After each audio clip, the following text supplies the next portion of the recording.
Welcome to Sleepy Throne's Tales, where history drifts into dreams. Tonight, the ancient walls of Egypt will carry you into a realm of moonlit stillness. Rest your mind as we enter the royal chamber of Queen Nefertiti, where the night holds its quiet secrets. This is the soft beginning of a journey through the Queen's most tranquil hours. The city of Akhenaten rested in perfect stillness beneath the velvet canopy of night.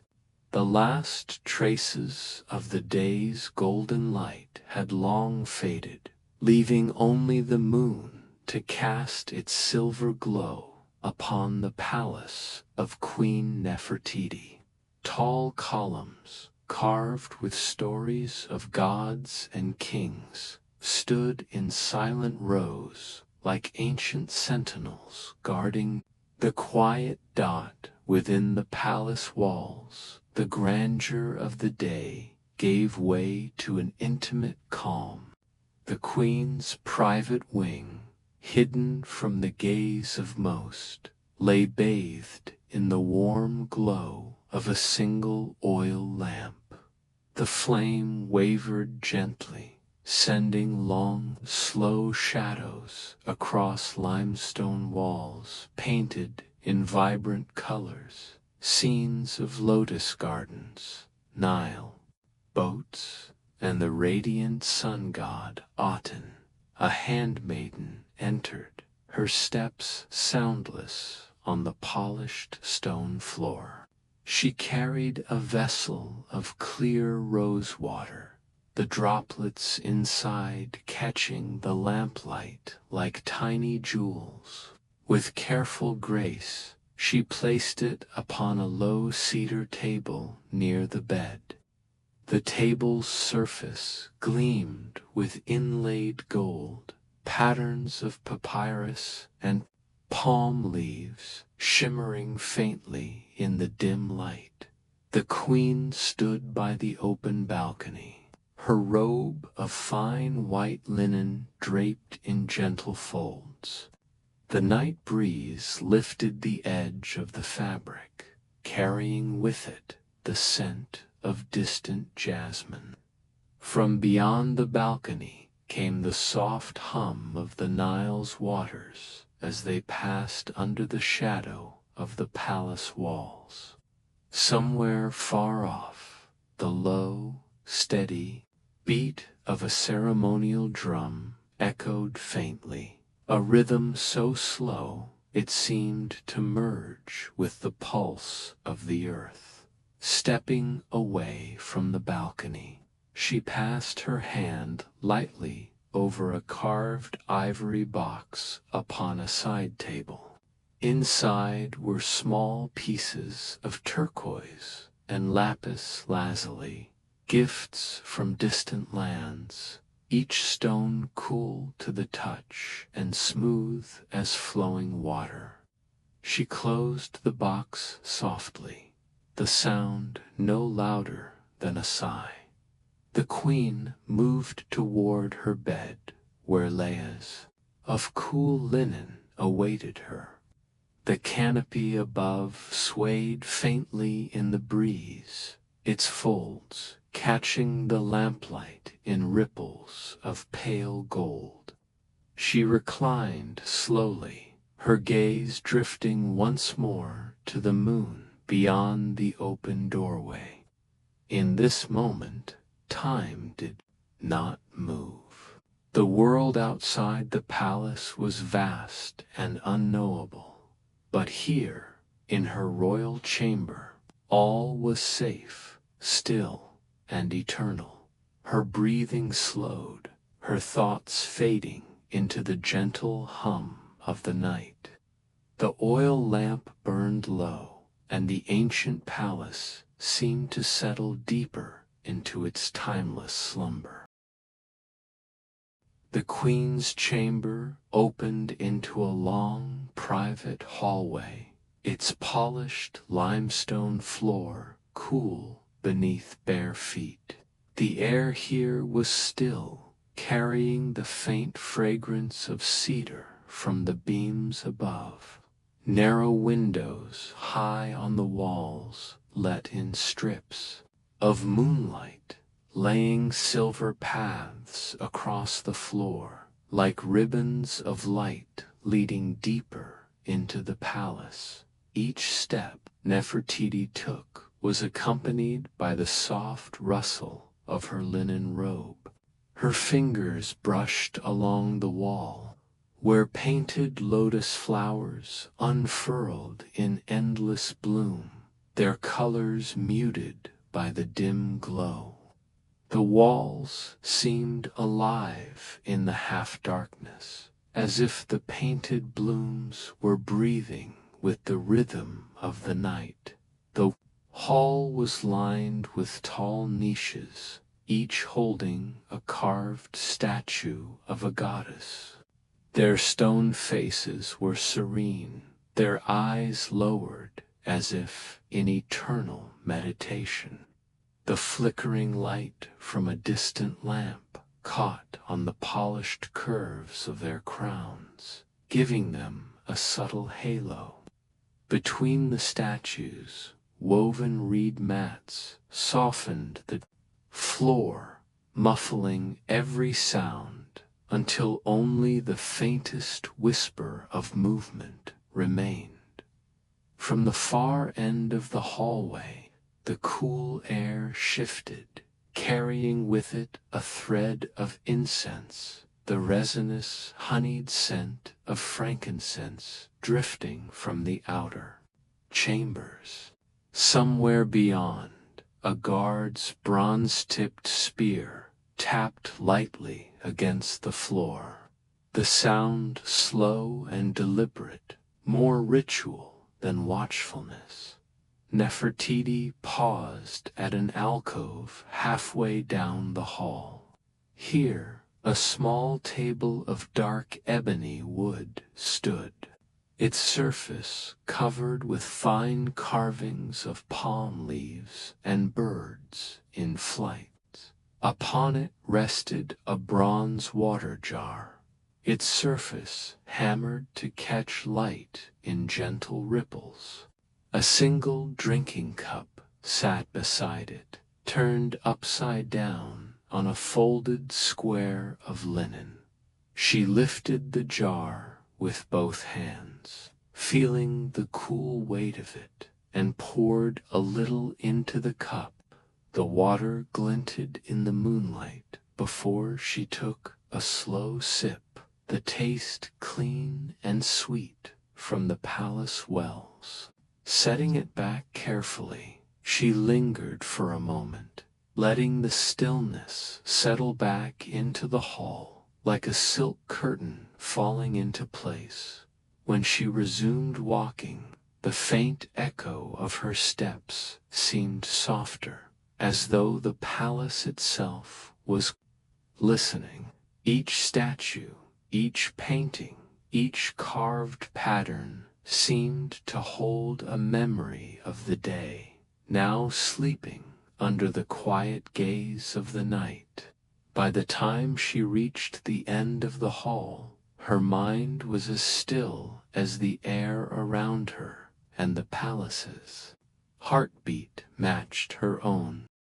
At the end of the hall, a pair of tall wooden doors stood partially open, carved with flowing patterns of papyrus stems and lotus blossoms. Nefertiti stepped through them into a smaller, more intimate chamber where the air was warm and scented, with layers of perfume. Bronze braziers glowed faintly at the corners, their heat coaxing the fragrance of precious oils into the night. The room was lined with shelves of cedar and acacia wood, each holding alabaster jars, small glass vials, and clay pots sealed with wax. Every vessel held something rare: oils of myrrh, sweet blue lotus, frankincense, resin, or the sharp, clean scent of crushed mint leaves. In this space, fragrance was not merely beauty. It was a language, a form of memory that lingered even after voices faded. A handmaiden entered quietly, carrying a shallow bowl of warm water scented with petals. She knelt beside a low stool, setting the bowl gently upon it. Without a word, she placed a square of soft linen next to it, then withdrew into the shadows to leave her queen undisturbed. Nefertiti moved to the shelves, letting her fingertips rest on the smooth, cool curve of an alabaster jar.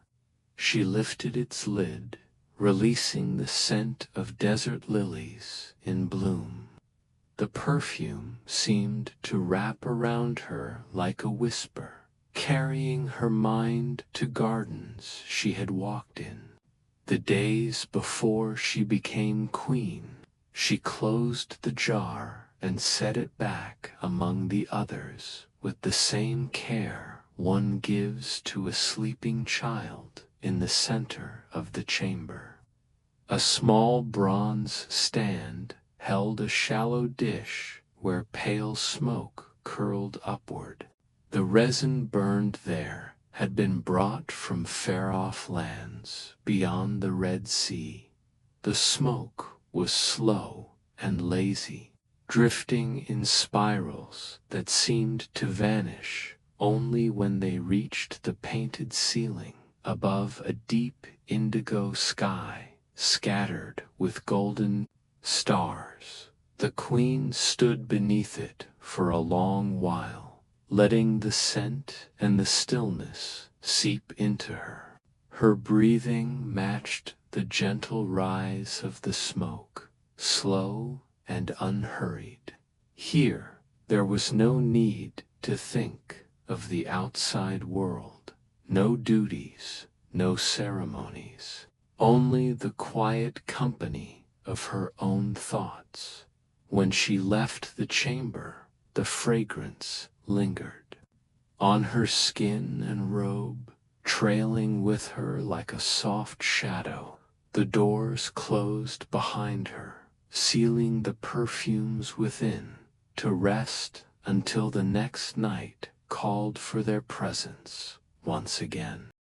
Beyond the perfumed chamber lay a narrow staircase, its steps worn smooth from years of quiet passage.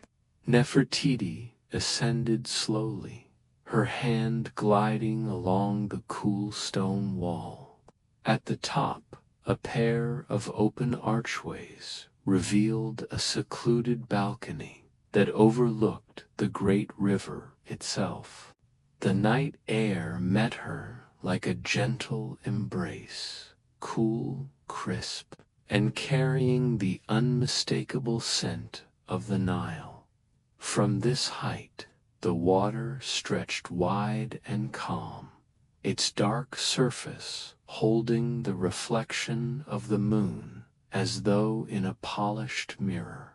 Here and there, the faint lanterns of fishing boats bobbed in the distance, drifting lazily with the current. A low parapet of carved sandstone bordered the balcony, its surface warm from the day's heat, but slowly cooling beneath her palms. The carvings told stories of the river's gifts: papyrus, fish, birds in graceful flight, all etched by hands long gone, their work preserved by the still air and the gentle patience of centuries. The queen rested against the parapet, closing her eyes for a moment to listen.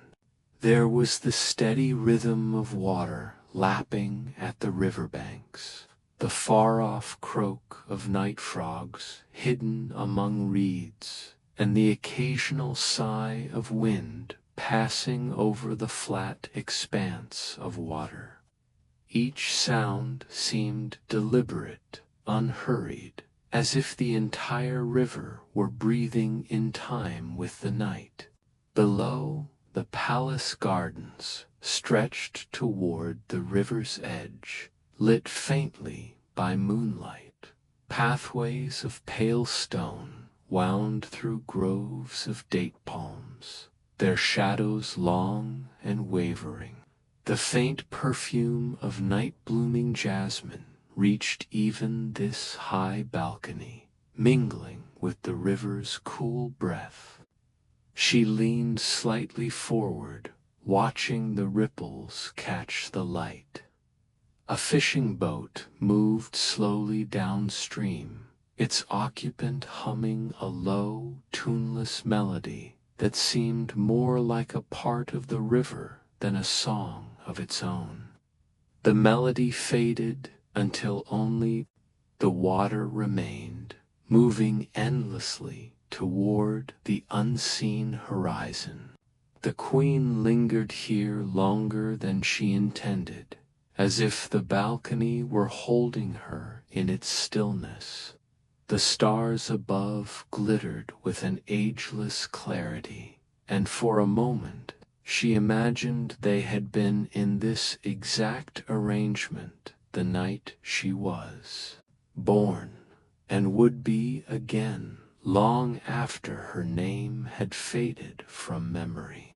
When she finally turned to leave, the moon was higher, and the river shimmered even more brightly, as though it had absorbed her thoughts and carried them downstream to join the dreams of the sleeping city. From the balcony, a short corridor led into one of the palace's most private spaces, a domed hall known only to a few. Its walls were hidden from the public eye, and its purpose was not for ceremony, but for quiet reflection. As Nefertiti stepped inside, the air shifted, cooler, hushed, as though the room itself held its breath. The dome above was painted a deep blue, scattered with golden stars, their edges soft in the lamplight.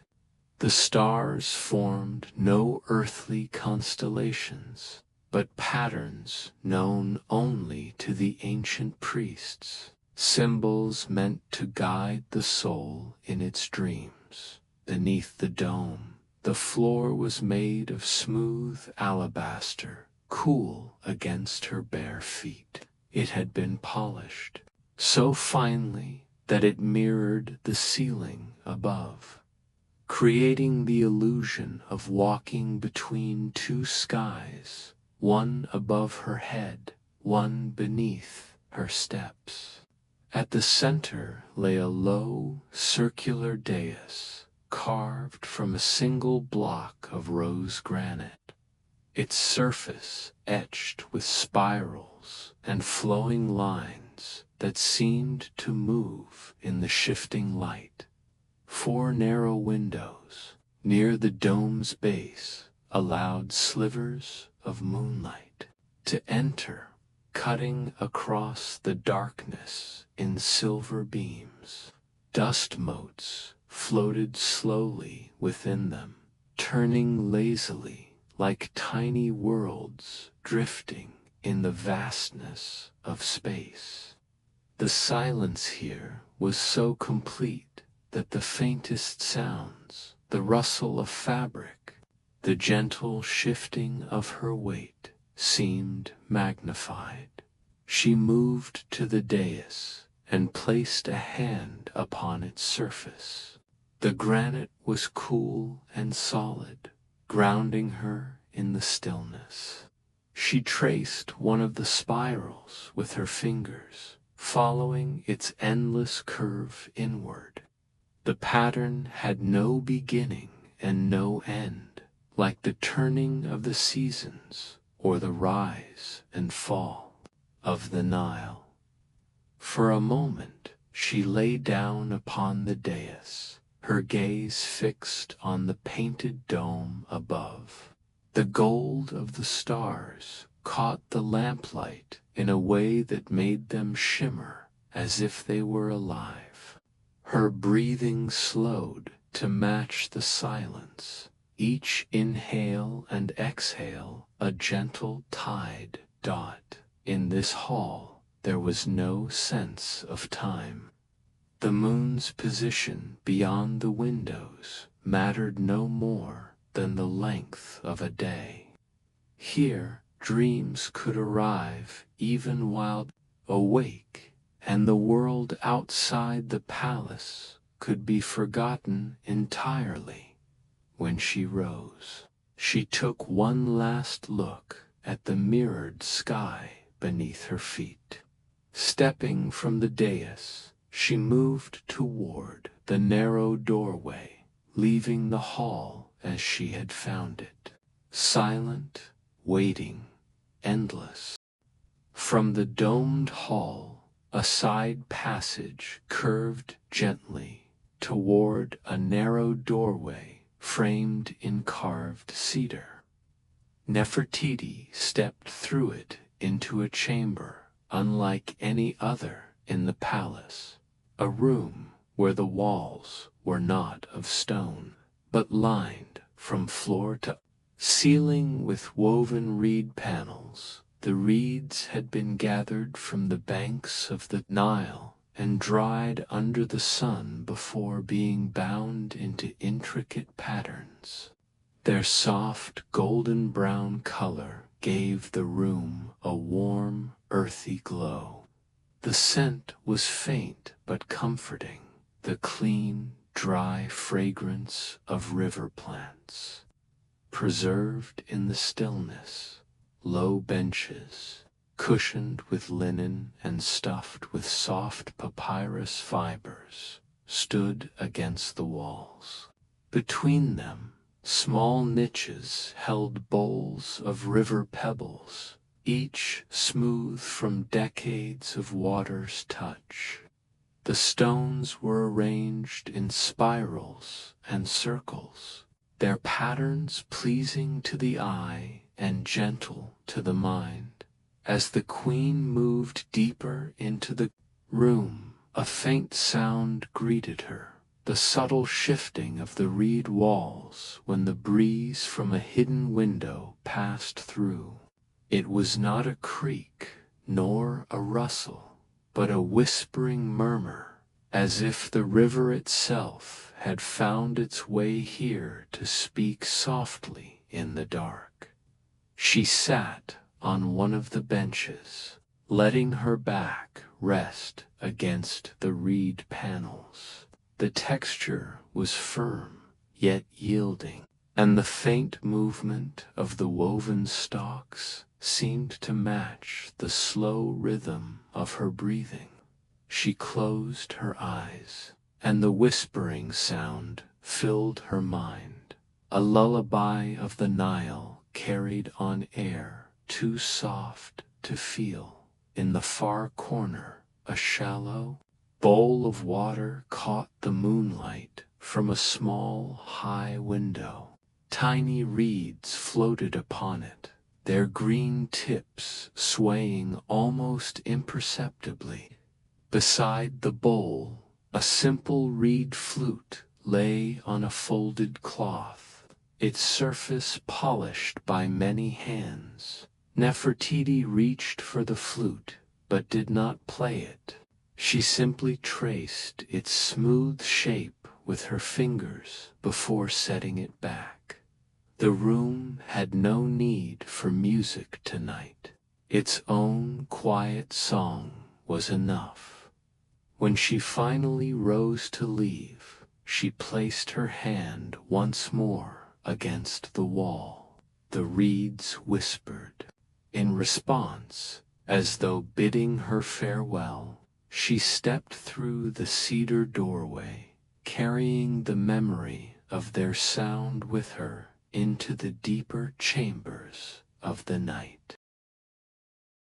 A quiet archway opened from the reed chamber into a small enclosed garden hidden deep within the palace walls. Nefertiti stepped onto the path of pale limestone slabs, their surfaces cool beneath her bare feet. The garden glowed softly in the moonlight, every leaf and petal touched with silver dot tall. Slender columns rose at the garden's edges, supporting open beams draped with climbing vines. Their flowers bloomed only at night, unfolding wide, pale petals that seemed to drink in the moonlight. The air was sweet with their fragrance, a delicate, creamy scent that lingered with each breath. At the garden's center, a shallow pool lay still, its surface broken only by the occasional ripple of a fish turning beneath the water. Floating blossoms drifted lazily across it, each one glowing faintly in the reflected light of the stars above. A small stone bench curved along the pool's edge, its seat worn smooth by years of quiet sitting. From the shadows of the far corner, a night bird called a low, melodic note that seemed to echo softly against the stone walls. Somewhere beyond the vines, the faint trickle of water could be heard, flowing through a hidden channel that kept the garden alive even in the heat of summer. Nefertiti moved slowly along the path, trailing her fingers over the smooth leaves of the vines. The petals were cool and soft, and when she brushed them, their faint perfume deepened for a moment, as if released from their delicate folds.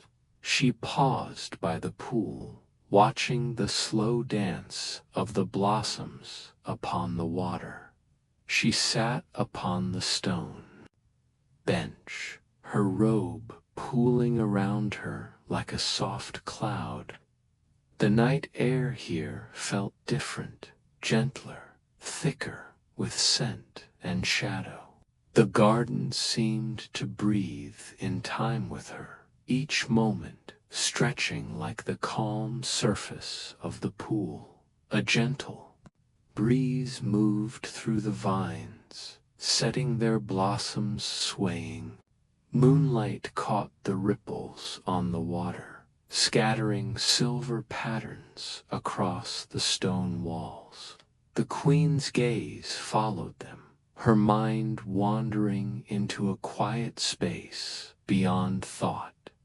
When she rose to leave, she left the blossoms undisturbed upon the water. Their slow drifting would continue until dawn, when the first light would close their petals once more, keeping their beauty hidden until the next night arrived. From the fragrant garden, a narrow passage led Nefertiti into a chamber set apart from the rest of the palace, a place where the past was kept safe in ink and stone. The room was cool and still, lit only by a single oil lamp placed upon a wide writing table of polished ebony. Its surface gleamed in the dim light, revealing careful carvings of reeds and flowing water along its edges.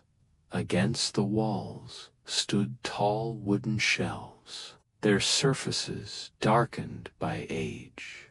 Scrolls of papyrus lay neatly rolled and tied with fine cords, their ends marked with small clay seals impressed with the royal crest.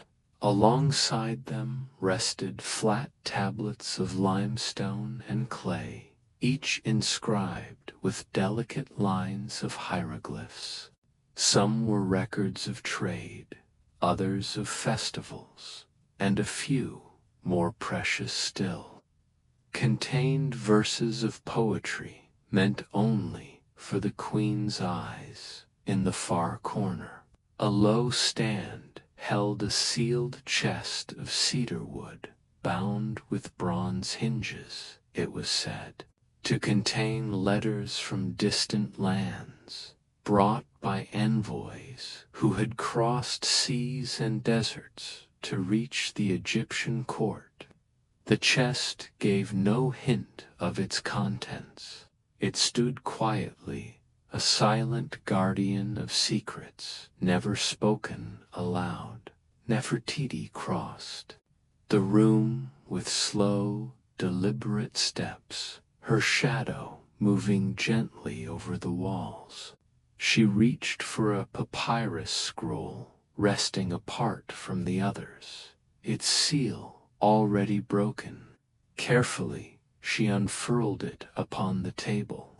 The ink was deep black, the lines precise and steady, the work of a skilled scribe. The words told of a distant garden far beyond Egypt's borders, where strange flowers bloomed and foreign birds sang. She read until the words seemed to blur into the shadows of the room. Rolling the scroll once more, she returned it to its place, her hands lingering for a moment on the smooth surface of the papyrus. Above her, the ceiling was painted in soft ochre tones, decorated with patterns of reeds, feathers, and shells, symbols of journeys, of water, and of the winds that carried travelers home. The lamp flame trembled slightly, casting those painted shapes into slow motion upon the walls. Before leaving, she touched the cedar chest with the tips of her fingers. The wood was cool, its grain smooth from years of care. Whatever it held, it would remain undisturbed tonight, its stories sleeping like the city beyond the palace walls. She stepped into the passage again, and the chamber's quiet seemed to close behind her, as if sealing itself until she returned. Leaving the Chamber of Records, Nefertiti stepped into a long, gently sloping corridor. It was lit not by oil lamps, but by narrow slits in the walls, through which the moonlight streamed in pale beams. The light fell upon the smooth sandstone floor, broken into patterned patches by the carved latticework over each opening along the walls. Tall bronze stands held polished discs of gold, each angled to catch and reflect the moonlight deeper into the hall. The effect was dreamlike. The reflected glow shimmered faintly, moving with the breeze that drifted through the slits. It was as though the corridor itself had been built to guide the night's light into the heart of the palace. The air was cool here and scented faintly of beeswax from the polished bronze. As she walked, the soft echoes of her steps seemed to travel ahead of her, fading into the dim distance. The sound was gentle, like water lapping at the edge of a shallow pool. Halfway along, the walls opened into a series of alcoves. Within each stood a tall, slender statue of a falcon, carved from dark granite and inlaid with eyes of bright quartz. The falcons faced forward, as if watching over the queen's path. Their shadows stretched long and thin across the floor.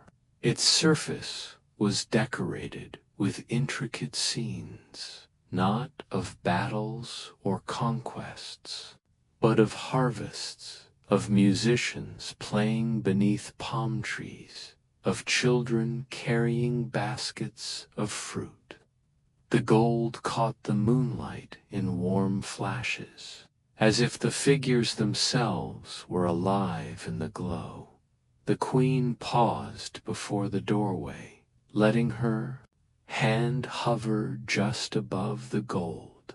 The metal held the warmth of the day, but its surface was smooth and cool where the shadows fell. She traced the outline of a palm leaf carved into the panel, the faintest smile touching her lips. Beyond the doorway, the corridor curved out of sight, but for a long moment she lingered here in the golden glow, as if the light itself were a companion for the night's journey. Beyond the golden doorway, the corridor opened into a wide, open-roofed chamber where the air was fresh and touched with the coolness of night. At its center lay a rectangular pool, the water so still it seemed like a slab of polished obsidian. The moon hung directly above, its reflection perfect upon the surface around the pool. The floor was paved with smooth black basalt. Each stone fitted so closely to the next that the seams were almost invisible. Narrow channels cut into the stone, allowed fresh water to flow gently into the pool from hidden sources, keeping it full without disturbing its stillness. The sound of that slow trickle was faint, barely more than a whisper, along the edges. Low oil lamps burned within niches carved into the floor. Their flames danced softly, sending golden ripples across the water's surface. The light reflected upward, glimmering faintly on the pale limestone walls that enclosed the space. Nefertiti stepped barefoot onto the basalt, feeling its coolness seep into her skin. She approached the water and knelt beside it, gazing at the reflection of the moon. The image wavered slightly as the faint breeze stirred the surface, then settled again into perfect stillness. In the far corner of the pool, a small stone platform rose just above the waterline. Upon it rested a single alabaster jar, its lid carved into the shape of a lotus bud. This was a place of quiet offerings, not to gods of war or harvest, but to the spirit of the river and the gentle guardians of the night. The queen reached into the folds of her robe and withdrew a small blossom from the night garden she had passed earlier. She placed it upon the water, where it floated slowly toward the moon's reflection. The sight calmed her, as if the flower carried her thoughts away into the stillness. Overhead, a flight of night birds passed silently, their wings catching the moonlight for only a heartbeat before fading into darkness. The ripples they stirred in the air seemed to echo in the pool below, though the water itself barely moved. She remained by the pool for some time, the cool air wrapping around her like a silk veil. When she finally rose, the flower still floated on the surface, carrying its quiet message into the heart of the night, leaving the still pool behind. Nefertiti followed a covered walkway that opened into a small pavilion at the palace's eastern edge. The structure was built upon a raised platform, supported by slender columns of polished red granite. Between them, wide-open spaces allowed the night air to pass freely, carrying the scent of the river and the gardens beyond.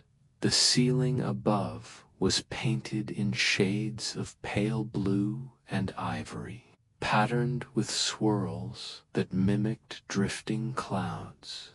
As the breeze moved through the pavilion, the flame of a single hanging lantern swayed gently, casting slow-moving shadows across the stone floor around the edges of the space. Low couches were arranged with cushions of embroidered linen. Their designs were rich with golden thread patterns of flowing water, reeds, and herons poised in the shallows. Each couch was angled so that the view beyond the pavilion could be seen without obstruction. Nefertiti moved to the railing and gazed outward. Below her, the palace walls stretched toward the riverbank, their outlines softened by the moonlight. Beyond them, the dark sweep of the Nile wound its way toward the horizon. The night air here was cooler, tinged with the faint salt of far-off seas brought upriver by unseen tides in the far distance. She could just make out the glow of small fires along the shore, fishermen tending their boats, perhaps, or travelers, resting before continuing their journey at dawn.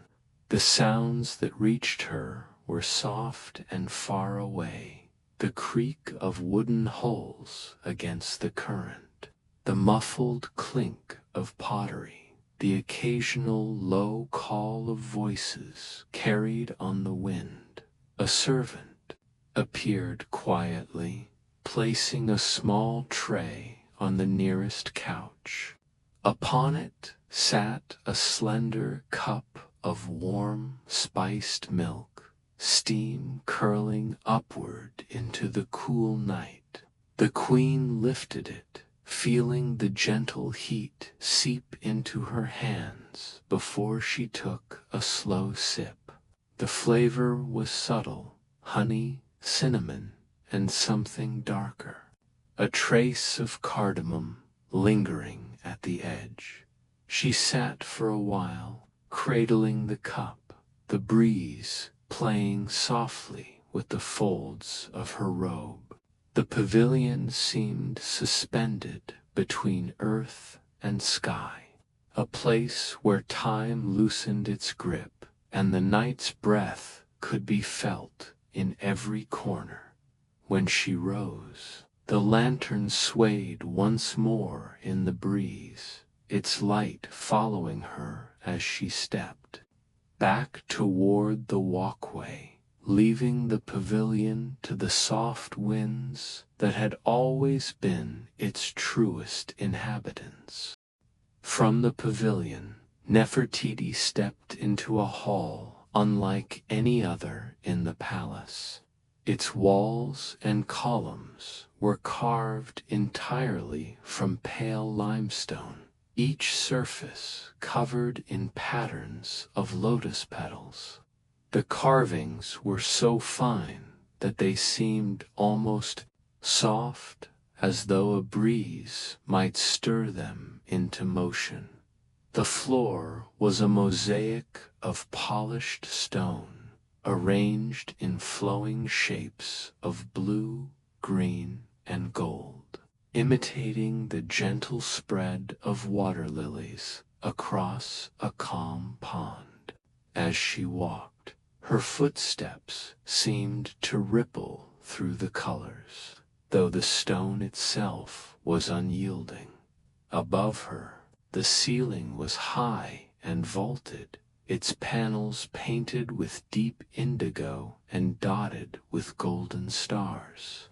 The moonlight entered through narrow windows set high in the walls, falling in thin beams that lit the carved petals in pale silver. The air inside carried the faint fragrance of myrrh, lingering from incense once burned here earlier in the evening. In the center of the hall stood a low, circular platform, its surface inlaid with mother-of-pearl. On it rested a tall vessel of translucent alabaster, carved into the shape of a single lotus bud. Within, a small flame burned steadily, its light glowing through the stone like the soft heart of a flower. Nefertiti circled the platform slowly, her fingers brushing over the cool petals carved into the columns. The detail was so precise she could feel the delicate ridges and curves beneath her fingertips. She imagined the artisans who had worked here, their hands steady under the weight of centuries. A faint sound drifted through the hall, not a voice, but the gentle sigh of wind moving through the high windows. It carried with it a coolness, wrapping around her like a shawl. The combination of stone, light, and air seemed to cradle the space in a timeless calm. She lingered for a while near the alabaster vessel, the flame within flickering softly. It felt less like a lamp and more like a heartbeat, steady, warm, and alive in the vast quiet.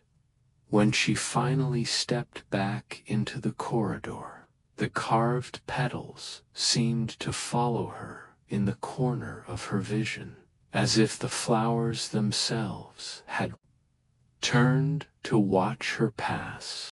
The corridor led Nefertiti into a long, narrow gallery where the air was cooler and scented faintly with cedar. Along both walls, tall stone niches held statues of figures from ages past: kings, queens, priests, and scribes, each carved in life-size detail. The faces were calm, their eyes fixed on an unseen horizon. Some wore crowns of gold, others simple headdresses of linen, and a few bore no adornment at all. Time had softened their edges, yet each figure still carried the quiet dignity of their station. The floor beneath her feet was made of dark, polished granite, so reflective that it captured both the statues and the narrow strips of moonlight spilling through the high windows.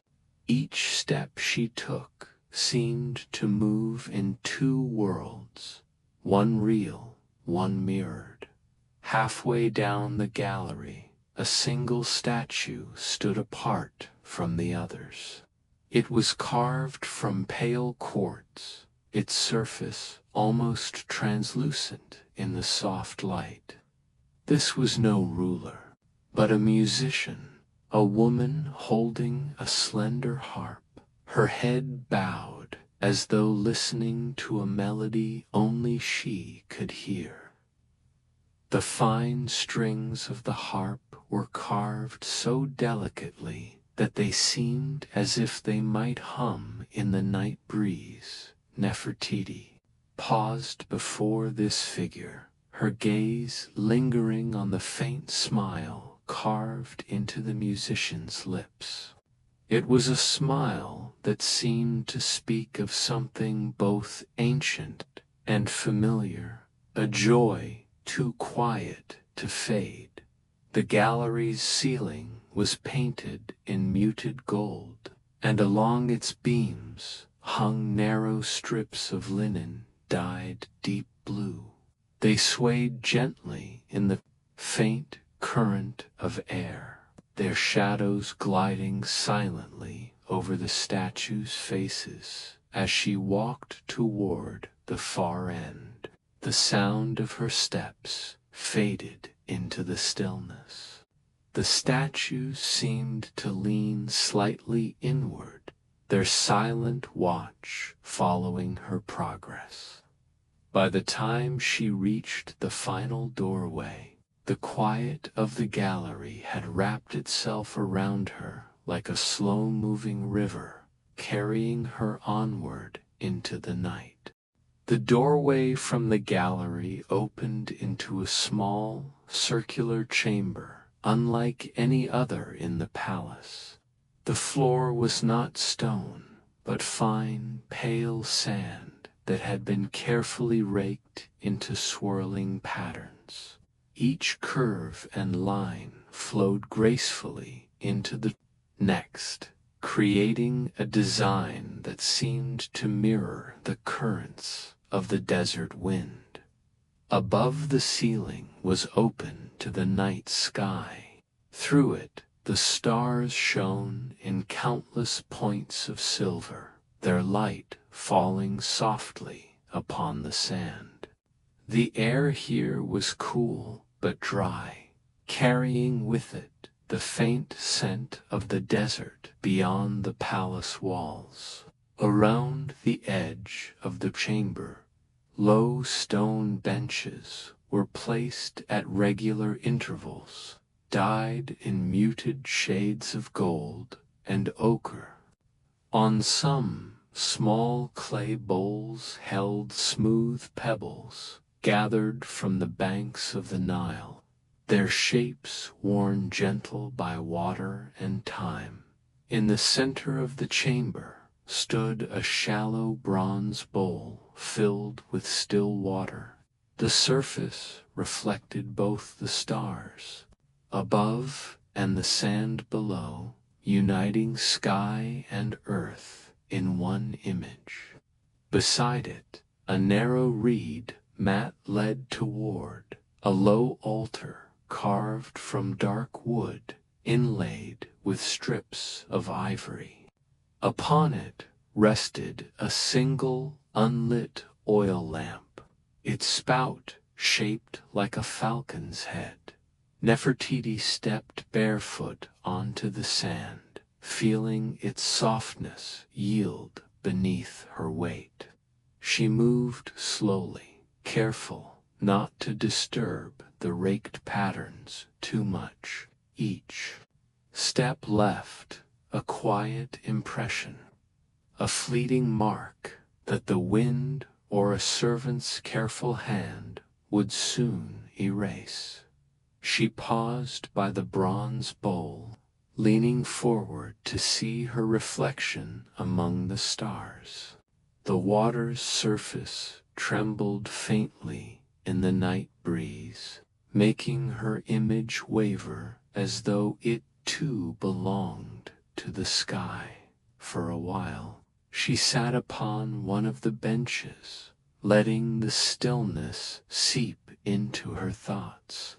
Rustle of wind across the sand, and the distant cry of a night bird from beyond the palace walls.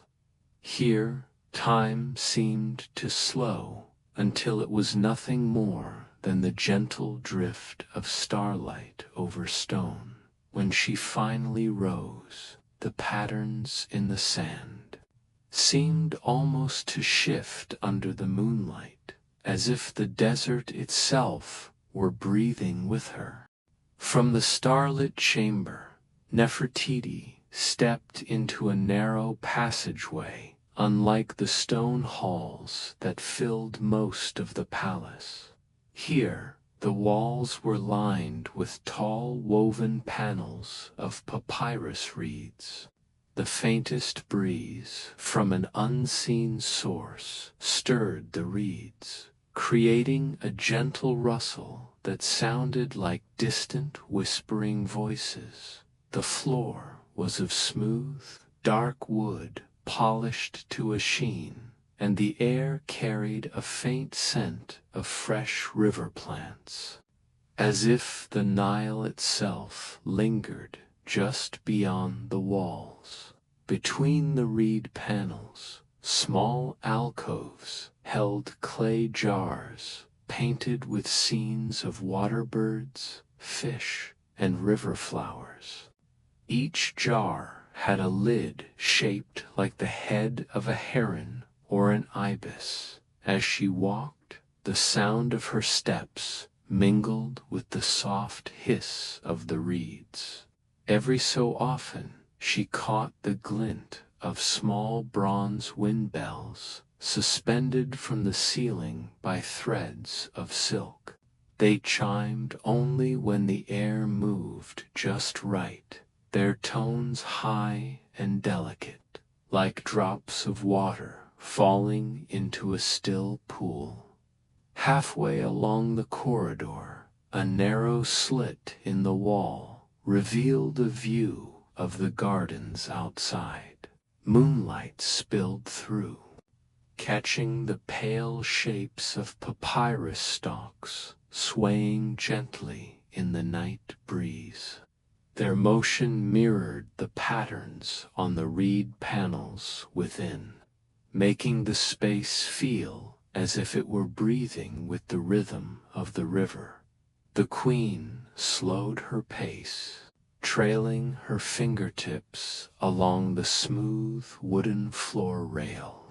The texture of the polished grain was cool and pleasant against her skin, grounding her in the present moment, even as the whispering reeds seemed to lead her into a dream. At the end of the passage, of dried papyrus tied with bands of woven gold thread. The faint chime of the wind bells followed her as she stepped forward, the sound fading into the quiet ahead. The arched doorway opened into a round chamber where the air was cooler, carrying a faint trace of lotus and wet stone. In the center lay a shallow, circular pool, its surface still as glass. The water reflected the painted dome above, a soft gradient of night blue at the edges, fading to pale silver at the center, where a single skylight allowed the moon to shine through. Around the pool, the floor was paved with tiles of turquoise and ivory, arranged in gentle, wave-like curves. The walls were smooth limestone, but here and there they were broken by tall niches holding jars of alabaster and carved cedar boxes, their lids decorated with inlaid mother-of-pearl. The room was hushed, but not silent. A soft, slow drip of water fell from somewhere high above, striking the pool with a sound so delicate it seemed almost a part of the silence. Each drop sent out small ripples that expanded toward the edge, making the moonlight dance faintly on the walls. Nefertiti stepped closer to the pool. The faint echo of her movement joining the room's subtle symphony. She knelt, dipping her fingers into the cool water. The ripples spread from her touch, distorting the moon's reflection until it shimmered and wavered like a living thing in the shadows of the chamber. Bronze bowls held dried lotus petals, their faded colors still, holding the memory of their bloom. A low stone bench near the far wall was draped with a linen throw in soft cream, a place where one could sit for hours watching the water change under the shifting night. Nefertiti lingered, listening to the occasional drop fall into the pool, its sound echoing in the quiet like the measured beat of a slow heart. The air here seemed to fold around her, warm and cool at once, until the weight of the day felt far away when she rose. The moon's reflection had returned to stillness, watching her from the water's surface as she stepped back toward the doorway. The doorway from the pool chamber opened into a softly lit hall where thin silver threads hung from the ceiling in long, shimmering curtains. Each strand was tipped with a tiny bead of crystal that caught the light from concealed oil lamps, scattering it across the walls in gentle, wavering patterns. The floor was made of smooth alabaster, cool underfoot, and its pale surface reflected the drifting light like faint ripples on still water. The air here was faintly perfumed with frankincense, its warm sweetness curling softly in the breath. As Nefertiti passed between the hanging veils, they brushed lightly against her arms, making the faintest chiming sound as the crystal beads touched one another. The sound was delicate, like frost crackling under the first touch of morning light. Along the sides of the chamber stood tall bronze stands, each holding a shallow bowl of glowing embers. Their warmth was gentle, not enough to heat the room, but enough to release the scented smoke that drifted upward into the veils. The silver threads caught the smoke in delicate swirls, bending it into shapes that dissolved as she moved past. Halfway through, she paused before one stand and watched the smoke curl around a single strand, wrapping it in a spiral before disappearing into the air. It was as if the veil itself was breathing. At the far end of the room, a carved wooden screen stood between two pillars. Its panels were decorated with tiny inlays of ivory and lapis lazuli, forming patterns of lotus and papyrus. Through its narrow openings, a faint glow hinted at another space beyond, waiting in stillness. Nefertiti walked the last few steps slowly, the crystal beads swaying behind her, their faint chime fading until it was only a memory in the quiet air. Beyond the carved wooden screen, Nefertiti stepped into an open-air courtyard, bathed in silver light. The night sky spread wide above, and the cool air carried the sound of water gently falling. 4 small fountains stood at the courtyard's corners, each carved from pale limestone and shaped like an open lotus. Water spilled from their petals in thin, graceful streams, falling into square basins lined with turquoise tiles. The sound was soft and rhythmic, as though the fountains spoke in a language only the night understood. Between the fountains grew clusters of night-blooming jasmine, their white flowers glowing faintly under the moon. Their scent was rich yet delicate, weaving through the air with every passing breeze. Pathways of pale sandstone crossed between the fountains, their edges lined with low beds of herbs, mint, chamomile, and sweet marjoram, releasing subtle fragrance as their leaves brushed against the air. Along the courtyard's walls, slender palm trees swayed gently, their long fronds rustling in a whisper that mingled with the fountain's song. High above, a balcony with an intricately carved railing overlooked the space, its shadow patterns falling across the tiled basins. Nefertiti moved slowly along one path, pausing at a fountain to watch the moonlight shimmer in its water.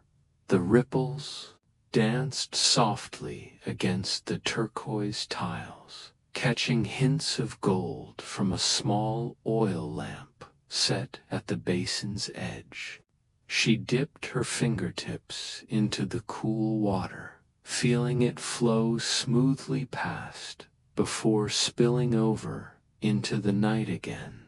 At the center of the courtyard, a round stone seat invited rest. She lowered herself onto it, her eyes half closing as the mingled scents and sounds wrapped around her.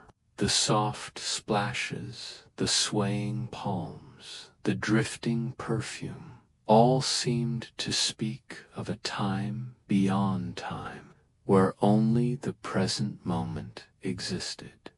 When she rose to leave, the fountains continued their song, as if they had been playing for centuries and would go on for centuries more. Leaving the moonlit courtyard, Nefertiti entered a long hall where the walls were covered in vast painted murals. By day, they must have been bright with color, but in the night's low lamplight, they took on a softer, dreamlike tone. The scenes showed gardens, temples, and the great river itself, each brushstroke telling of life along the Nile. Small clay lamps, set within wall niches, cast their glow upward. The flames flickered gently, making the painted trees sway, and the river's painted waters ripple as though alive. It was as if the walls themselves were breathing with the rhythm of the night. The ceiling above was deep blue, scattered with tiny gold stars. A thin strip of mirrored copper ran along its center, catching the lamplight and reflecting it in a faint gleam, like moonlight drawn into a straight path overhead. Along the length of the hall, low wooden benches rested against the mural-covered walls. Each was draped with a simple woven mat, the kind that would be cool in the summer and warm in the winter. Upon a few benches sat small alabaster jars, their lids shaped like lotus buds, perhaps holding scented oils. Nefertiti's footsteps were quiet against the polished limestone floor, and with each step the flickering shadows shifted on one wall. A painted palm tree seemed to bend lower, as if bowing to her. On another, a painted heron appeared to lift its wings, ready to fly into the darkness beyond the frame. Halfway down the hall, a wide archway on the right opened into another chamber, its interior faintly glowing. But Nefertiti lingered in the hall a moment longer, letting her eyes drift over the gentle dance of painted shadows.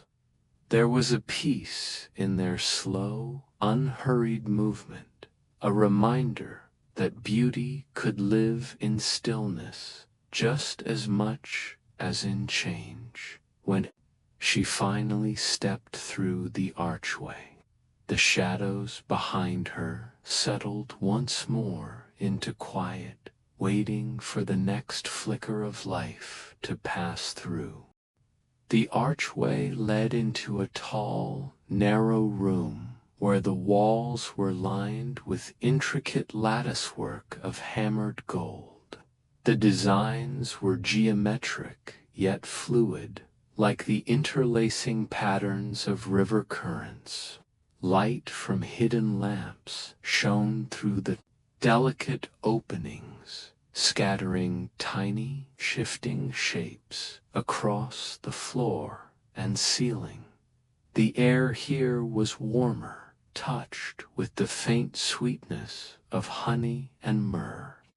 Every movement sent the golden patterns swaying faintly across Nefertiti's skin, as though she were stepping through sunlight caught in slow motion.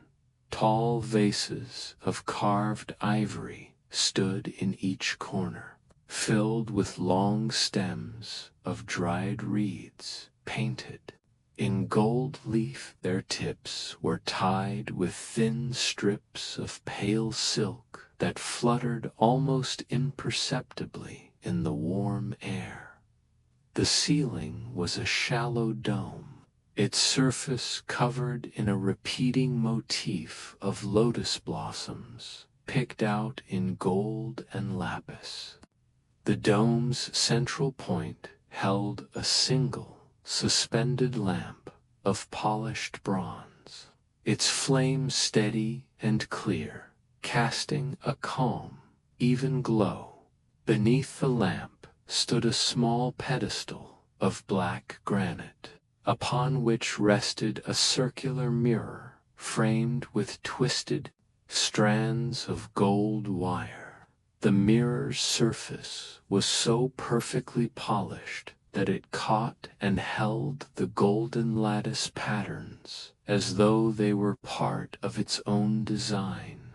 Nefertiti moved slowly through the space, her hand grazing the gold lattice. The metal was cool and finely wrought, its edges soft from years of care. The room seemed to hum quietly with stillness, as if holding a memory in suspension at the far end. Another lattice panel stood slightly ajar, revealing only a sliver of shadowed space beyond. The queen lingered for a breath, watching the light patterns flicker once more before stepping through.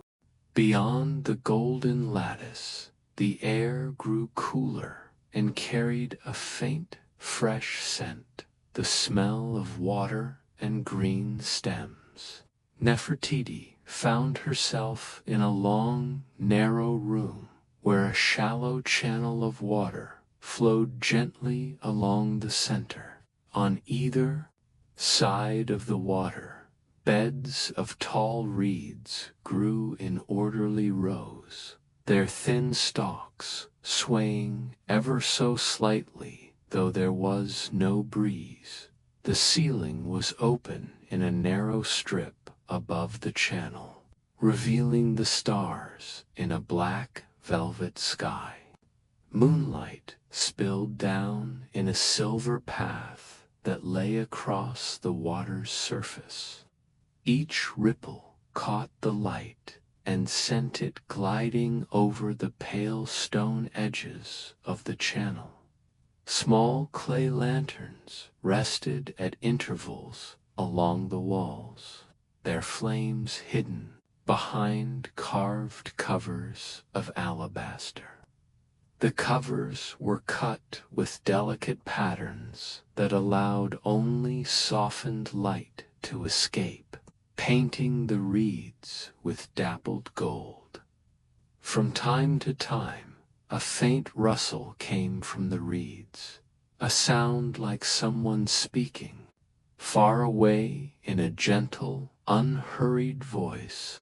It was the sound of the thin stalks brushing against one another, their movements slow but constant. The sound seemed to answer the trickle of the water, the two together creating a rhythm that was almost like breathing. A narrow walkway of dark wood followed one side of the channel. Nefertiti walked slowly along it, her steps quiet against the polished planks. At one bend in the channel, she paused to kneel and dip her hand in the cool water, feeling it curl around her fingers before continuing on its way. The reeds leaned slightly toward her as she passed, their whispering a soft accompaniment where another arched door waited in shadow. Stepping through the arched door, Nefertiti emerged onto a high open terrace.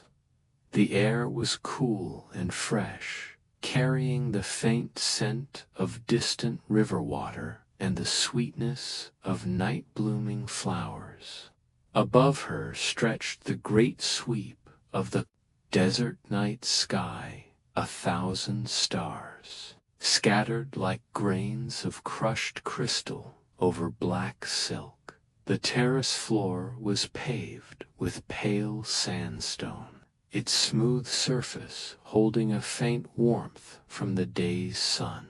Along the edges, a low carved railing of limestone traced patterns of lotus and papyrus, the carvings soft from centuries of touch.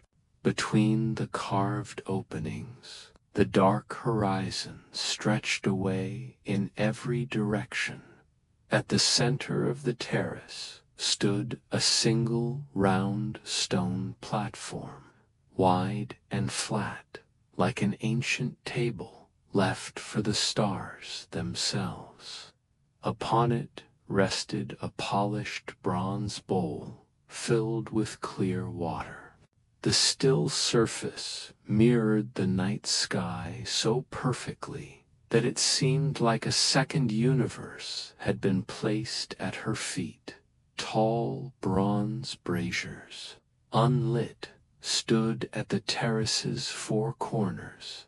Their empty bowls were lined with gold leaf, catching and reflecting the faint silver of the starlight. Small square cushions of deep blue linen were arranged along the railing, as if inviting quiet watching rather than conversation.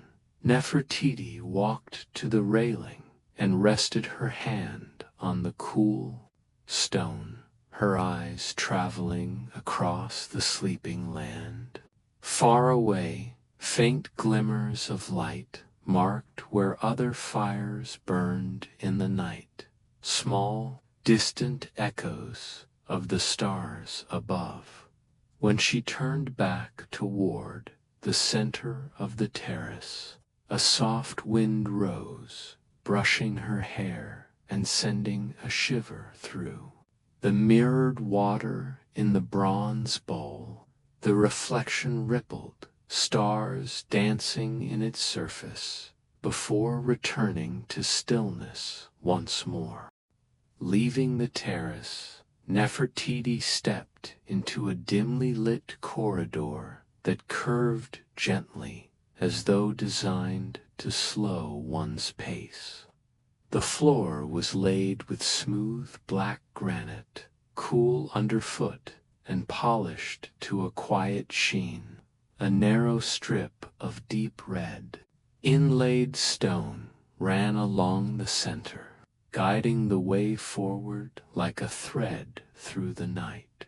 The walls were lined halfway up with panels of fine cedar wood, their grain dark and rich, releasing a faint, warm fragrance into the still air.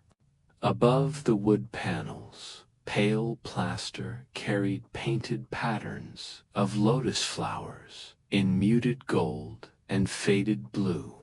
The paintings seemed softened by time, their colors mellow and restful to the eye. Small alcoves were spaced along the corridor, each holding a tall alabaster lamp. The lamps glowed with a soft amber light, their carved surfaces scattering it into gentle patterns across the floor. Between each alcove stood a tall jar of glazed blue ceramic, filled with dried lavender stems, whose faint scent was stirred only when someone passed. Nefertiti's steps were nearly silent against the granite, the sound absorbed by the corridor's stillness. From somewhere far ahead came a barely audible murmur, perhaps of water, or of a hidden breeze passing through narrow stone channels. Halfway along, she paused to rest her hand against the cedar wall. The wood felt faintly warm, as if it had held the touch of many evenings before this one. A thin strand of moonlight, slipping through a high, narrow slit in the wall, fell across her path like a silver ribbon. She stepped over it gently, as though not to disturb it, at the corridor's end. A tall arched door of inlaid ebony waited, its surface set with mother-of pearl in the shape of two open lotus blossoms. The ebony door opened without sound, its hinges so perfectly balanced that it seemed to float rather than move. Beyond lay a square room, small compared to the vast halls before it, yet every detail was precise and rich in its own quiet way. The walls were paneled in ebony like the door, the dark wood polished to a mirror sheen. Faint reflections of the lamplight swam gently across the surface, as if drifting in a slow current. Thin strips of gold leaf outlined each panel, catching the light in delicate flashes whenever she moved. The ceiling was low, covered in deep indigo silk, embroidered with fine silver thread in the shapes of constellations. The silver glimmered faintly, a soft echo of the sky outside. At the room's center stood a square pedestal of white alabaster, perfectly smooth, upon which rested a shallow golden tray. The tray held a collection of small carved objects, a tiny falcon in lapis, a coiled cobra of polished jasper, a lotus blossom in pure ivory. They seemed not random, but chosen, perhaps as symbols for some forgotten ritual. The floor was laid with a single woven rug, thick and soft beneath her steps, its colors subdued, sand, pale blue, and faded crimson, arranged in long, repeating patterns that drew the eye inward toward the pedestal. There was no sound here but the faint whisper of the silk overhead, shifting with the movement of the air. The space felt both intimate and ceremonial, as if it held a secret known only to those invited. In the far wall, an opening framed in ivory led onward, its pale glow suggesting another chamber waiting in quiet patience. Nefertiti stepped through the ivory-framed opening into a passage that felt lighter, almost airy, after the deep tones of the ebony room. The walls here were smooth, pale limestone, their surface cool and faintly glimmering in the lamplight. Delicate carvings of feathers ran along the lower edges, each one so fine that it looked as though a real plume might have been pressed into the stone. The ceiling was higher, arched gracefully, with narrow strips of turquoise inlaid along its curve. These thin bands caught the light and gave the whole passage a faint shimmer, like sunlight dancing beneath shallow water. Along one side of the corridor, small square recesses were set into the wall, each holding a single painted clay vessel. Every vessel was different, some shaped like birds, others like flowers or fruits, their colors muted but still vivid under the passing light. The floor was made of polished sandstone, pale enough to reflect a soft glow upward, bathing Nefertiti's steps in warmth. A fine scattering of lotus petals lay along the center, their pale pink and ivory edges slightly curled with time, as though someone had walked this way not long before her. There was a faint hum in the air, almost too soft to notice, not from insects or wind, but from the passage itself, as though the stone remembered every footstep that had ever crossed it at the far end. The limestone gave way to a new doorway, framed in a mosaic of turquoise and gold, promising another change in the night's quiet journey. The turquoise and gold mosaic doorway opened into a circular chamber, its walls curving gently around her like an embrace. Each wall panel was set with a different scene of the river: fishermen casting nets at dawn, lotus flowers floating on calm water, herons standing still as shadows in the reeds.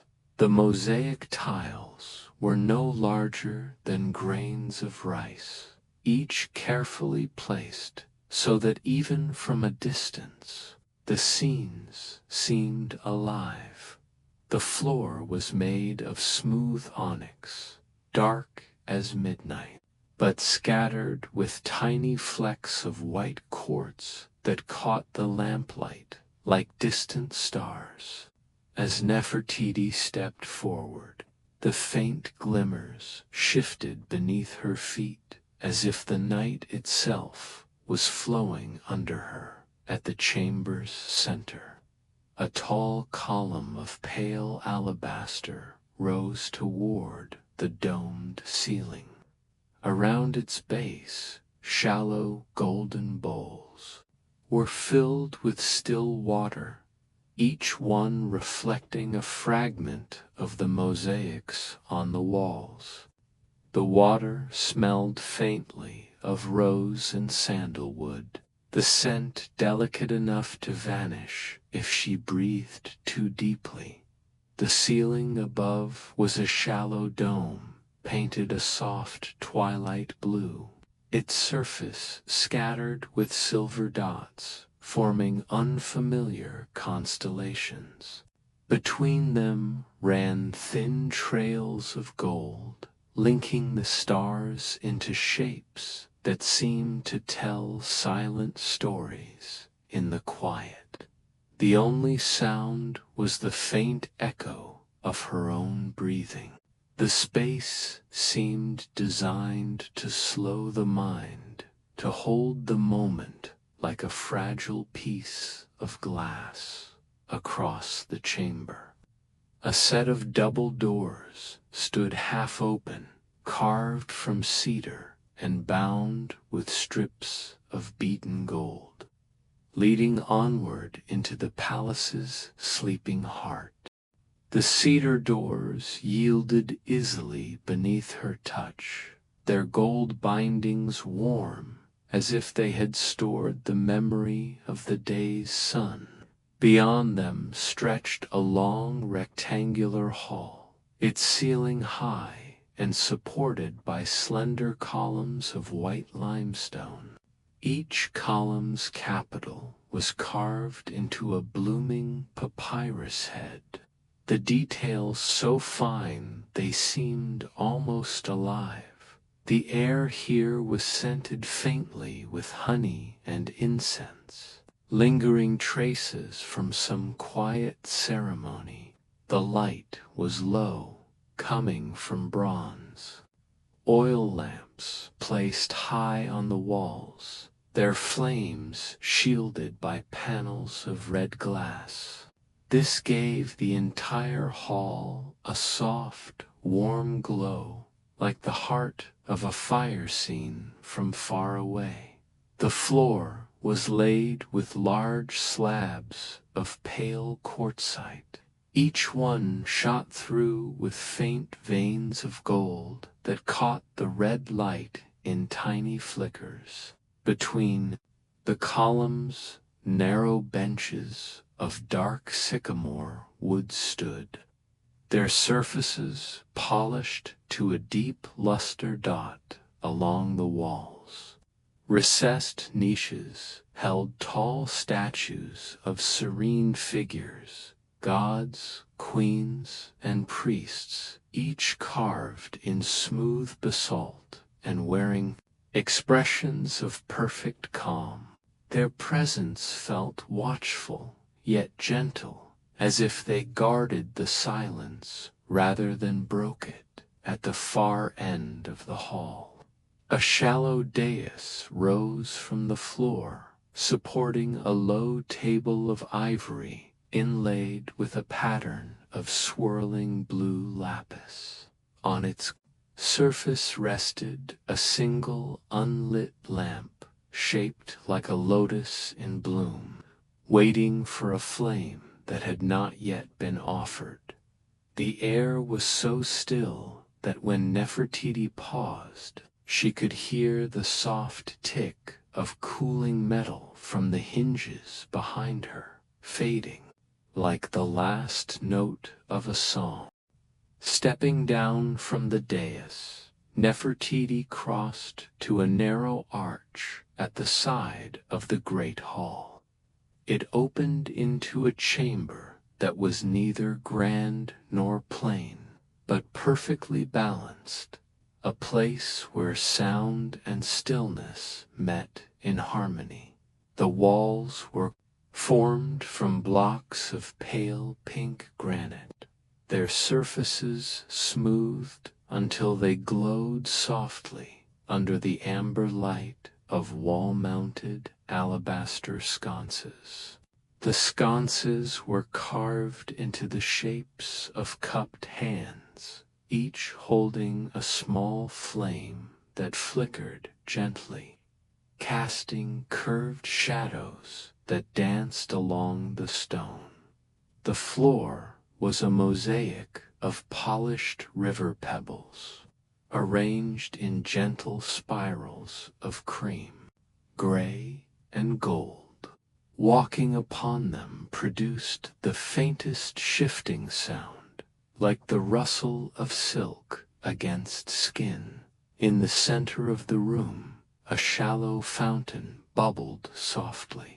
Its basin was cut from a single piece of green diorite, the water slipping over its smooth rim in a continuous, silvery thread.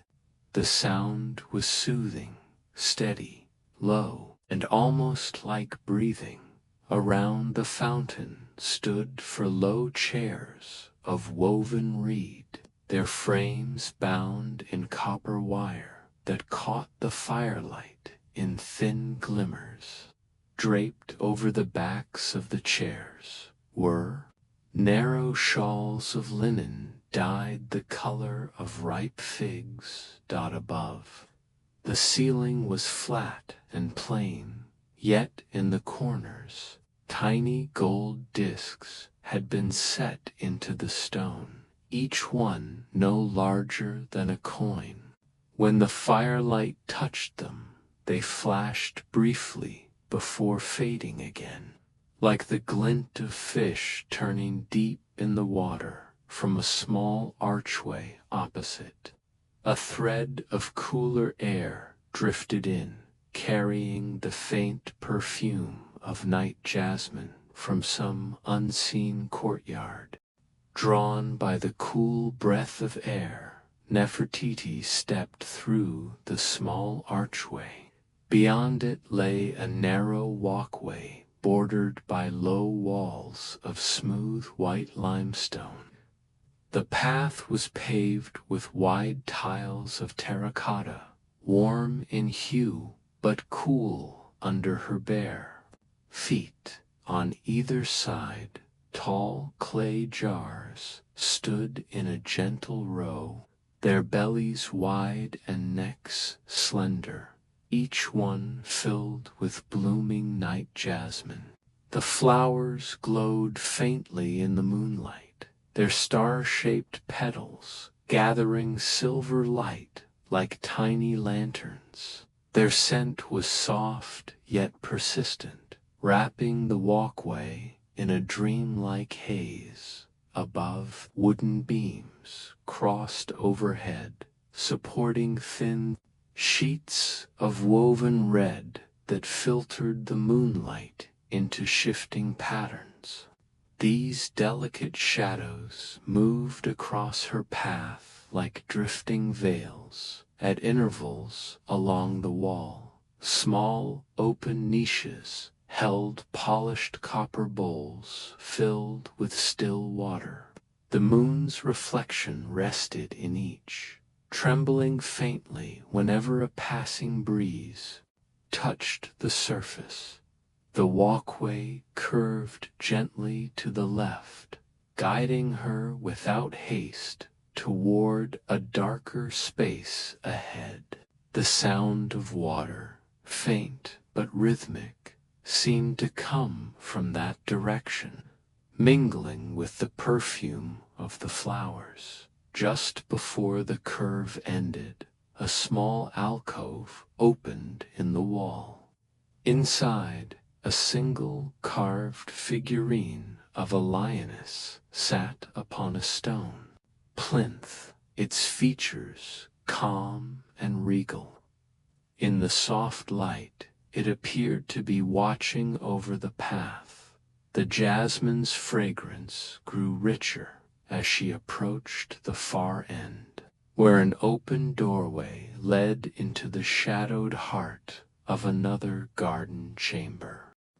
The doorway opened into a walled garden bathed entirely in moonlight. High limestone walls enclosed it, their surfaces cool and pale, catching silver highlights from above. The air was thick with the mingled scents of jasmine, myrrh, and the faint sweetness of ripe figs. A long rectangular pool lay at the center, its water still except for the slow drift of lotus leaves. The moon's reflection rested whole upon the surface, unbroken except when a fish stirred beneath. The sound of the water was so soft it was almost imagined the gentle ripple of a tiny fountain at the far end, hidden among the leaves. Stone pathways bordered the pool, paved with pale granite slabs.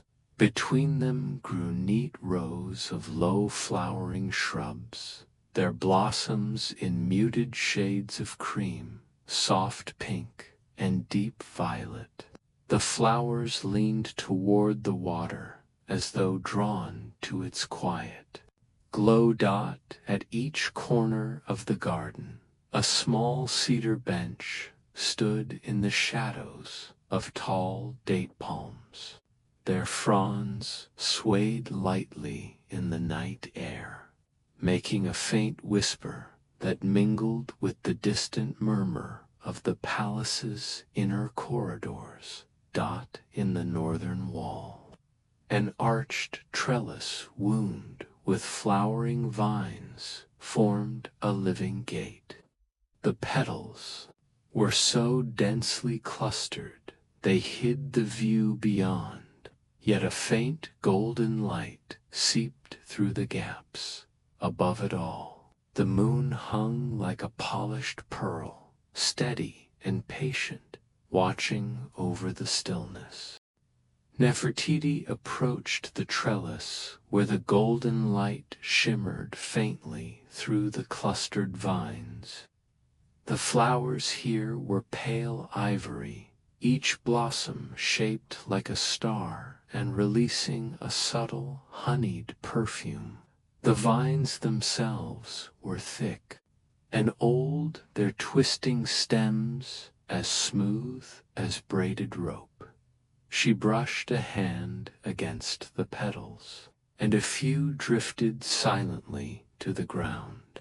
As she stepped closer, the light beyond seemed to pulse softly, like a slow heartbeat. Passing through the arch, she entered a smaller courtyard.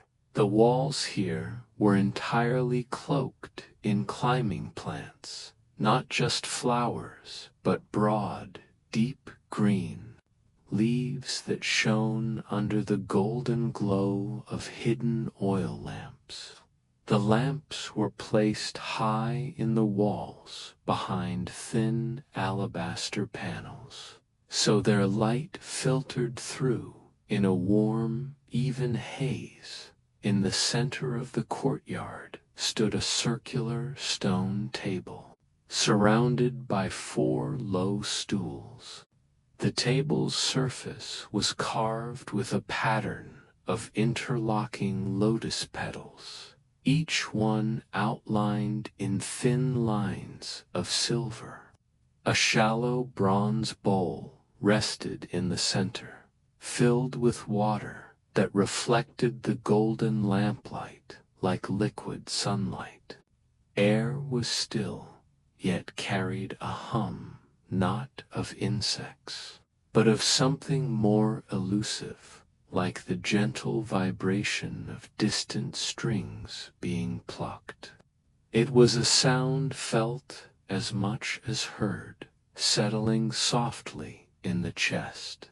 Beyond the courtyard, a narrow colonnade of slim sandstone pillars extended into shadow, drawing the eye toward yet another hidden space within the palace's midnight maze. The colonnade stretched ahead like a quiet river of stone. Its sandstone pillars were slim but tall, each crowned with a capital shaped into curling palm fronds. Between them, the open spaces revealed glimpses of the garden she had left behind, now only a faint silhouette in the golden light. The floor was paved with deep green porphyry tiles, their surfaces polished until they mirrored the glow of the hanging bronze lanterns. The lanterns swayed gently in the night breeze, their latticework casting soft, shifting patterns across the floor, patterns that moved as if breathing. Above, the roof beams were of dark tamarisk wood, painted with delicate lines of cobalt and gold in repeating motifs of waves and spirals. When the breeze passed through, the faint scent of the wood's resin drifted down, mingling with the cooler air from deeper within the palace. Along the inner wall, tall niches held narrow ceramic vessels, painted with scenes of river journeys. Papyrus boats gliding across water, oars dipping in unison, figures standing with raised hands in greeting.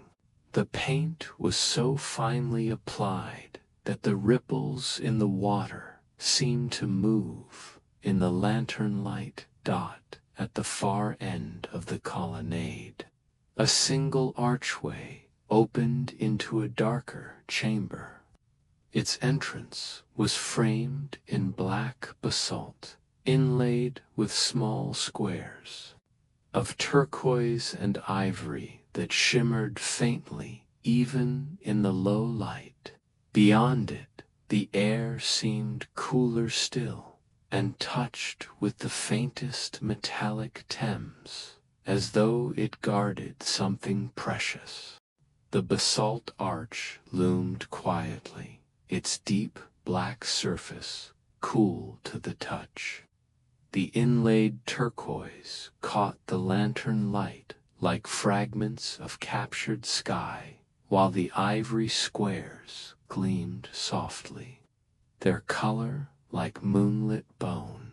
Stepping through, Nefertiti entered a chamber that felt almost like a whisper in stone.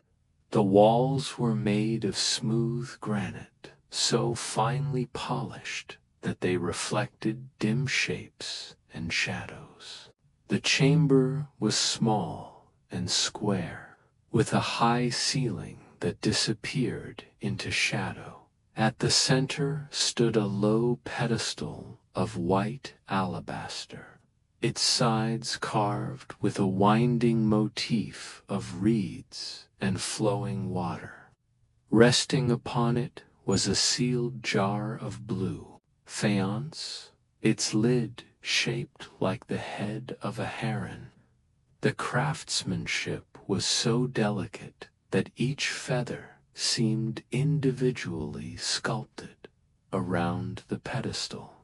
The floor was inlaid with concentric circles of black and gold stone, forming a pattern that seemed to draw the gaze inward toward the jar.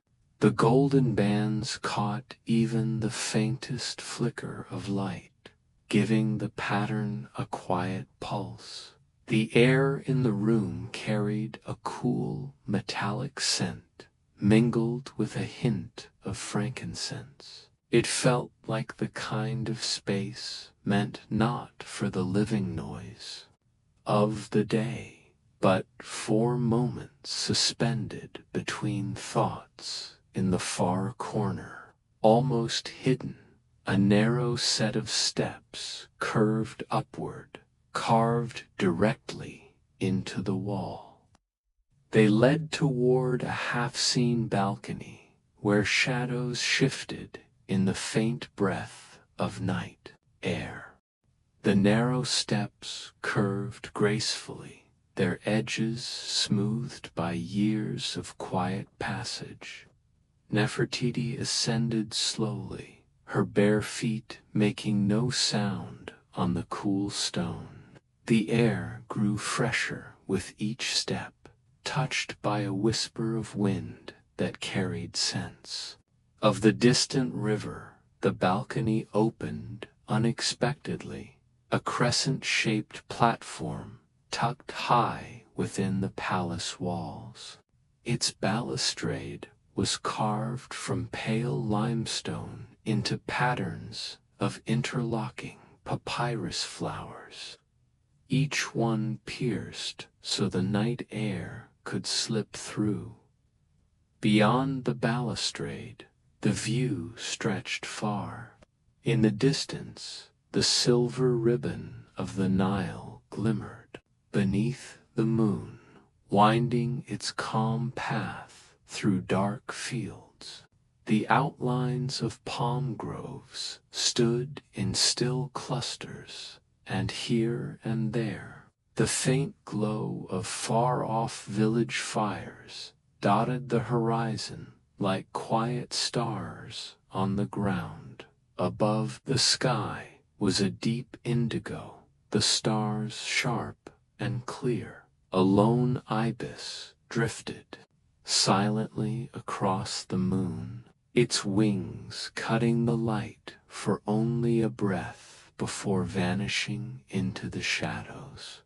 The floor of the balcony was tiled in smooth sandstone, warm where it had held the day's heat, cool where the wind touched it. Against the wall, a single tall jar of polished copper stood, its surface reflecting the moon in long, wavering streaks. Somewhere below, faint and distant, a harp string was plucked, a single note, and then the silence returned, even deeper than before. Nefertiti descended the stone steps, leaving the cool night air behind. She stepped into a long hall where the light was entirely golden. Tall wooden stands lined both sides, each holding a bronze lantern shaped like a blooming lotus. The petals were cut with delicate openings, allowing the light to spill in intricate patterns onto the polished floor. The walls here were painted in deep earth tones, umber, ochre, and muted red, with bands of hieroglyphs running horizontally at shoulder height. The script seemed to tell stories of journeys across the Nile, offerings to the gods, and celebrations beneath the harvest moon. The floor was laid with black basalt tiles, their surface so smooth they reflected the lantern glow like liquid. In the center of the hall, narrow runners of woven reed matting softened the sound of her footsteps. Every so often, a tall ceramic jar stood in a recess, filled with sprigs of dried herbs, rosemary, sage, and lavender.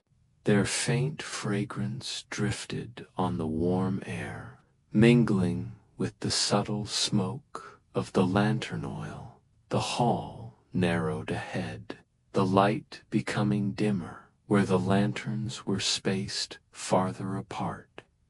At the very end, an open doorway revealed a softer glow, this time silver, as though moonlight had found another hidden corner of the palace to rest in.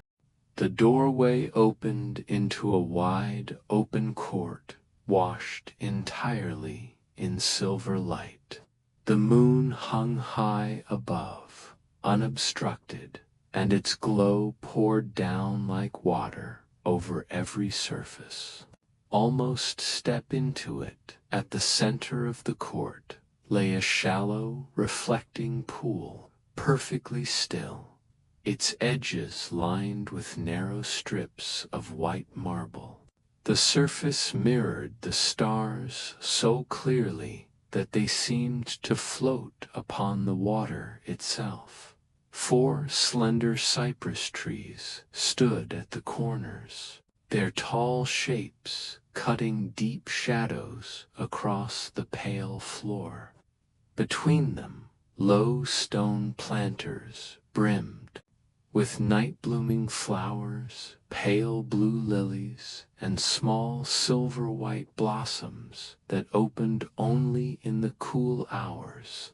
Their fragrance was faint but pure, carried in waves whenever the breeze shifted. The floor was paved with wide limestone slabs, their pale tone made luminous under the moon. At intervals, small square tiles of polished obsidian had been set into the stone, each catching the moonlight in sharp, bright flashes. On the far side of the court, an arched alcove was carved directly into the wall. Inside it stood a tall statue of Hathor, the goddess's face serene, her eyes cast downward toward the pool. The moonlight traced the curve of her headdress and the gentle tilt of her lips, as if she, too, was watching the still water. Nefertiti crossed the silver-lit court, her footsteps barely disturbing the cool air. The alcove's shadow deepened as she approached, but the statue of Hathor glowed faintly, as if the marble held its own quiet light, the goddess's headdress. The sun disk, cradled between 2 cow horns, was carved with such precision that the curves seemed almost soft. The eyes, though lowered, carried a warmth that made the space feel sheltered.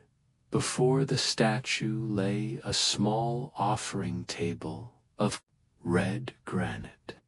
Upon it rested a bronze tray holding 3 figs, a folded strip of fine linen, and a narrow vial of fragrant oil.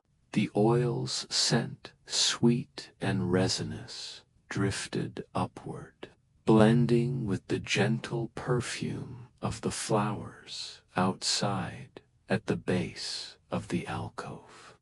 The stone floor changed to a pattern of interlocking spirals carved shallowly into pale limestone.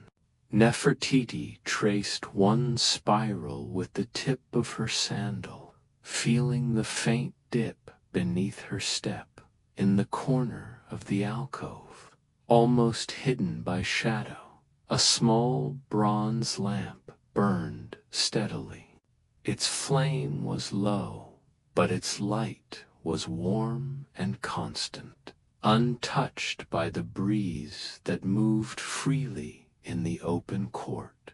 For a long moment, she simply stood there, the statue's calm presence wrapping around her like a soft mantle, the quiet deeper than the silence of the night itself. Beyond the alcove, a narrow stone path led Nefertiti to another small courtyard tucked within the palace's heart. At its center lay a second pool, smaller than the silver courts, but this one was not still.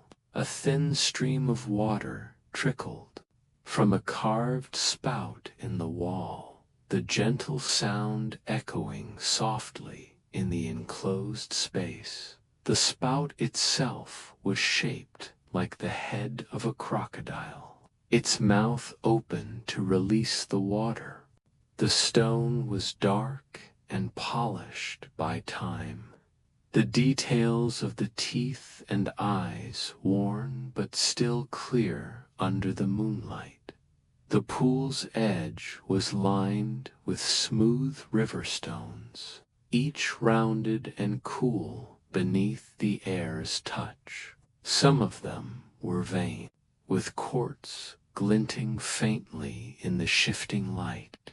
The ripples from the stream caught the reflection of the moon and broke it into trembling shards that danced across the walls. Around the courtyard, low planters brimmed with ferns and trailing vines, their leaves heavy with dew. The scent here was different, earthier, mingled with the faint mineral temps of the water. A wooden bench rested against the far wall, its surface polished by years of quiet use. She sat for a moment, letting the trickle of the water fill her mind until it was the only sound in the world, a lullaby older than the palace itself. The walls here were made of smooth sandstone, their warm hue muted under the pale wash of moonlight filtering through high slit windows. Every step she took returned to her in a soft echo, as though the hallway remembered each footfall and whispered it back in its own time. The sound was gentle, almost like the hum of a distant song. The floor was inlaid with long strips of cedar wood between slabs of polished stone, creating a pattern of alternating warmth and coolness beneath her bare feet. The faint scent of cedar still lingered, even after years of the wood resting in place. Niches carved into the walls held tall ceramic jars, their surfaces painted with images of boats drifting down the Nile, sails full and catching the invisible. In others, slender reed baskets were stacked neatly, their woven patterns intricate and precise. Small, steady oil lamps burned within the niches, their flames contained in clear glass globes, with no sharp edges, a glow that moved like breath along the walls. At the far end, the corridor opened toward a low archway, beyond which waited a darker, quieter space, as if the palace itself was guiding her gently into the deepest part of the night. Through the low archway, Nefertiti entered a round chamber, its walls curving gently inward like the inside of a protective shell. The air here was still, the kind of stillness that felt like it had been kept for centuries. The walls were painted in deep blue, scattered with tiny gold stars. Their soft shimmer caught the faint light from a single hanging lamp, a small bronze sphere pierced with hundreds of holes in the shape of constellations. As the lamp's flame swayed slightly, the stars seemed to move across the walls and ceiling, drifting slowly like clouds in the night sky. At the center of the chamber lay a low bed draped in fine linen, the color of ivory. A folded wool blanket rested at its foot, its edges embroidered with a repeating lotus motif. Beside the bed, a small ebony table held a clay cup of cool water and a sprig of fresh mint. The floor was covered with thick woven mats, their fibers, soft underfoot, still carrying the faint warmth of the day. Against one wall, a small niche held a bowl of polished stones, each one smooth and luminous, as if gathered from the banks of the Nile under moonlight. Nefertiti sat at the edge of the bed, her hands resting loosely in her lap, the hush of the chamber settling around her like a veil. The golden stars on the walls seemed to blur, the edges softening until they became one with the quiet, and in that deep, unbroken stillness, the night held her as it had held so many before, until dreams came gently, like the slow arrival of dawn over the ancient river.